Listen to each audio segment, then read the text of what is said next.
Eski Malatya hepimizin bildiği gibi Malatya'mızın eski yerleşke yeri. Kervansarayı, Ulu Camisi, kümbetleri, türbeleri, surlarıyla beraber bir açık hava müzesi halinde. Tabii biz bu açık hava müzesini daha da vatandaşın cazibesini sağlayacak şekilde dizayn etmemiz gerekiyordu. Buradaki tarihi eserlerle bir bütünlük sağlayacak bir çarşı kurmuş olduk. Çarşı merkezimiz oldu.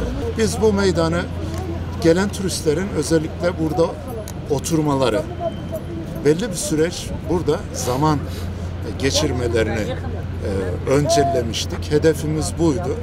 Eski Malatya Tarım ilçesi özellikle böyle kadınlar üzerinden kurmuş olduğumuz kooperatif başta olmak üzere kadınların kendi evlerinde üretmiş oldukları ürünleri bu yapmış olduğumuz çarşıda satmaları, özellikle ev kadınlarına iş imkanı sağlamak, onların zamanlarını değerlendirmek ve buradan da dışarıya hem Eski Malatya'yı tanıtmak, hem buradaki kültürel mirası tanıtmak, diğer taraftan da yerli vatandaşımızın gelir elde etmesi.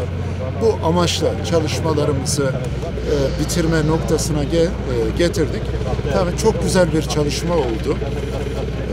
Bu çalışmanın neticesinde Tarihi Kentler Birliği de bu yapmış olduğumuz güzel çalışmayla birbiriyle bütünleşen çalışmadan dolayı gelip bölgeyi gezdiler, yapmış olduğumuz çalışmayı incelediler.